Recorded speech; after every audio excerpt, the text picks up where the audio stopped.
नमस्कार दोस्तों। स्वागत है आपका अपने चैनल एसएस ग्लोबल पर। दोस्तों आज है 8 सितंबर 2020 और 8 सितंबर 2020 के करंट अफेयर्स के जितने भी महत्वपूर्ण क्वेश्चन बनेंगे सारे हम इस वीडियो में जानेंगे। तो चलिए शुरू करते हैं 8 सितंबर 2020 के करंट अफेयर्स के इस वीडियो को।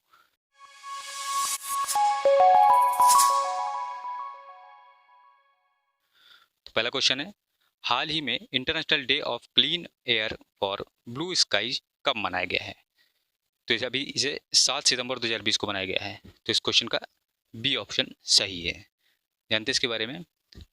7 सितंबर 2020 को विश्व स्तर पर international day of clean air for blue skies अर्थात नीले आसमान के लिए स्वच्छ वायु का अंतर्राष्ट्रीय दिवस मनाया गया है। इस दिन को मनाए जाने का उद्देश्य क्या है? तो व्यक्तिगत, सामुदायिक, कॉरपोरेट और सरकार यानी सभी स्तर के लोगों में जागरूकता बढ़ाना है कि स्वच्छ हवा हमारे स्वास्थ्य, जीवन और अर्थव्यवस्था और पर्यावरण के लिए कितनी अधिक महत्वपूर्ण है।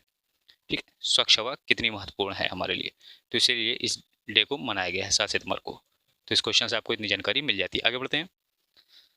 हाल ही में किसने F1 इटालियन ग्रैंड प्रिक्स 2020 का खिताब जीता है? तो अभी पियरे गैसली ने इस खिताब को जीता है। तो इस क्वेश्चन का ए ऑप्शन सही है।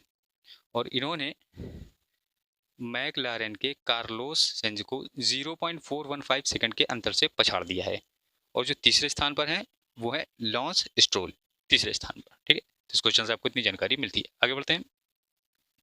हाल ही में किस राज्य ने रमी तथा पोकर जैसे खेलों पर प्रतिबंध लगाया? तो अभी आंध्र प्रदेश ने रमी तथा पोकर जैसे जो ऑनलाइन जो जुआ एक तरह से होता है उसको जो है प्रतिबंधित कर दिया। तो इस क्वेश्चन का बी ऑप्शन सही है। चलिए जानते हैं इसके बारे में। तो अभी मंत्रिमंडल के निर्णय के अनुसार ऑनलाइन जुओं के जो आयोजक होते हैं उनको अगर पहली बार अपराधी पाए जाने पर 1 साल की सजा होगी तथा दूसरी बार पकड़े जाने पर जुर्माना हो देना होगा और 2 साल तक की सजा होगी। ठीक है, तो ये इसके बारे में जानकारी थी। और अभी एक आंध्र प्रदेश के बारे में एक और विधेयक पारित हुआ है। क्या था उसके बारे में? तो आंध्र प्रदेश विकेंद्री और सभी क्षेत्रों का समावेशी विकास विधेयक 2020 अभी विधानसभा में पारित हुआ है। तो इसके अंतर्गत 3 राजधानियां बनाने की योजना को आकार देने संबंधी ये जो है विधेयक पारित हुआ है। इसके अंतर्गत विशाखापट्टनम को कार्यकारी राजधानी, अमरावती को विधायी राजधानी और कुर्नूल को न्यायिक राजधानी घोषित किया गया। ठीक है, और अभी आंध्र प्रदेश के मुख्यमंत्री YS जगनमोहन रेड्डी हैं। तो इस क्वेश्चन से आपको इतनी जानकारी मिल जाती है। आगे बढ़ते हैं।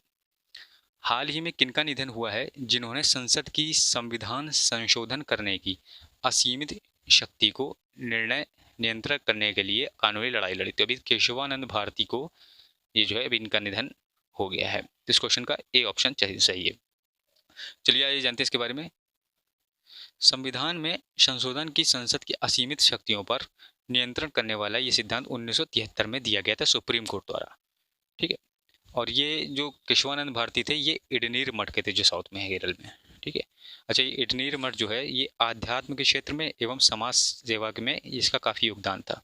ठीक है, भारत की नाट्य परंपरा को आगे बढ़ाने के लिए कासरगोड और उसके आसपास के इलाकों में दशकों से इडनीर मठ के कई स्कूल और कॉलेज चल रहे थे। ठीक है, और ये कई व्यवसायों को भी संचालित कर रहा था।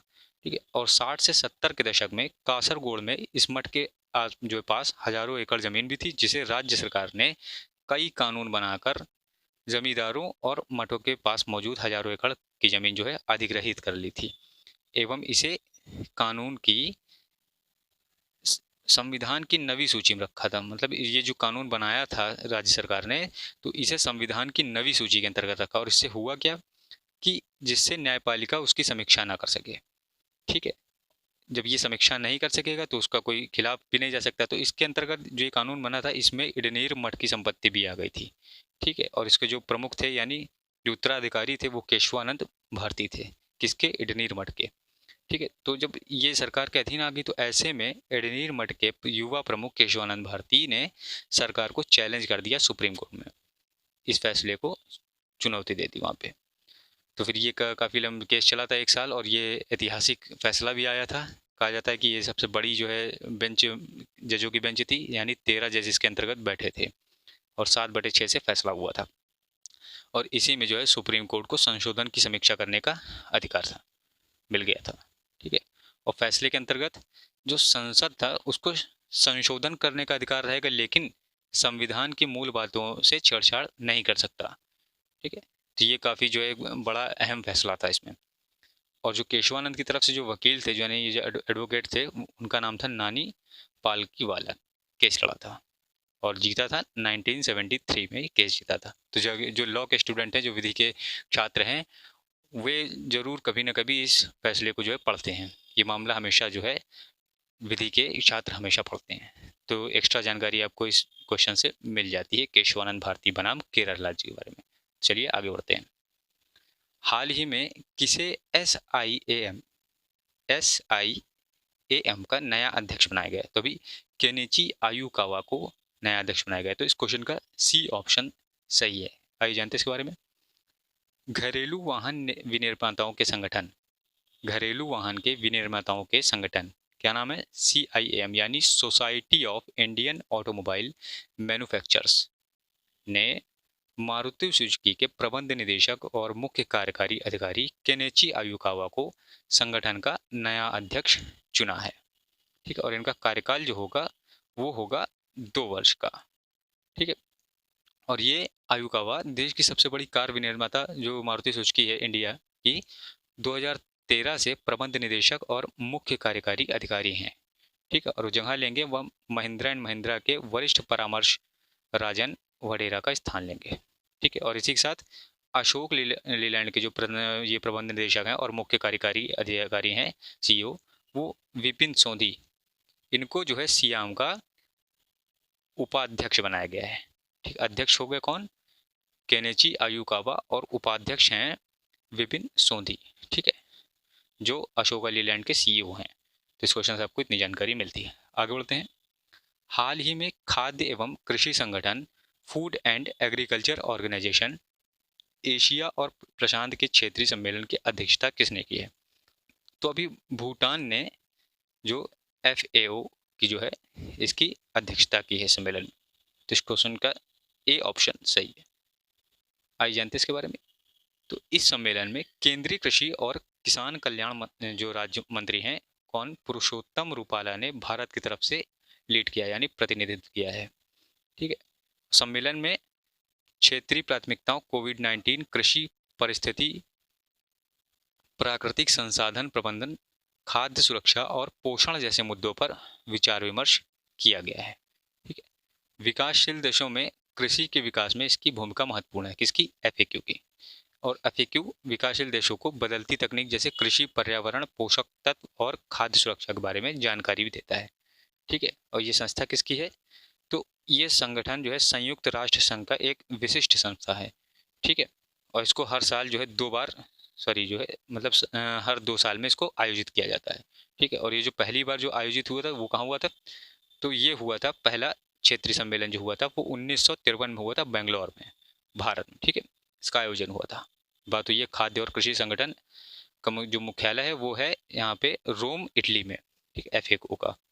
और इसके जो प्रमुख यानी हेड हैं जो, उनका नाम है क्यू डोंग्यू, और इसकी स्थापना 16 अक्टूबर 1945 को हुई थी। ठीक है, और यहाँ ऊपर भूटान की बात हुई तो भूटान की राजधानी है थिम्पू और भूटान के प्रधानमंत्री हैं लोते त्शेरिंग। ठीक है, तो इस क्वेश्चन से आपको इतनी जानकारी मिलती है। आगे बढ़ते हैं। किस टेलीकॉम कंपनी ने अपना नाम बदलकर VI रख लिया, यानी VI उनका जो है नाम हो गया ब्रांड का? तो अभी वोडाफोन आइडिया ने VI रखा है अपना नाम। तो इस क्वेश्चन का B ऑप्शन सही है। आइए जानते हैं वोडाफोन आइडिया के बारे में। तो वोडाफोन के V और आइडिया के I से मिलकर बना है VI। ठीक है, अब इसे VI कहा जाएगा। और ये जो 2 ब्रांड हैं, तो दोनों ब्रांडों का जो एकीकरण दूरसंचार क्षेत्र में दुनिया के सबसे बड़े एकीकरण को दर्शाता है। और 2 साल पहले यानी 2018 में वोडाफोन आइडिया का विलय हो गया था। ठीक है, और उस समय से दोनों के बड़े नेटवर्क, लोगों तथा प्रक्रियाओं के एकीकरण पर यह विचार हो रहा था। ठीक है, और अब इसका जो लक्ष्य है, कंपनी का जो लक्ष्य है, ये अपने 4G नेटवर्क पर 1 अरब भारतीयों को मजबूत डिजिटल अनुभव प्रदान करने का इनका ये टारगेट है। ठीक है, यहाँ बात हो रही तो वोडाफोन आइडिया की, तो वोडाफोन के जो आइडिया के जो CEO हैं ये हैं रविंद्र ठक्कर हैं, और इसकी स्थापना हुई थी 31 अगस्त 2018 को। तो इस क्वेश्चन से आपको इतनी जानकारी मिल जाती है। आगे बढ़ते हैं। हाल ही में अमेरिकी जो राष्ट्रपति हैं डोनाल्ड ट्रंप ने किस शहर को हेरिटेज सिटी घोषित किया है?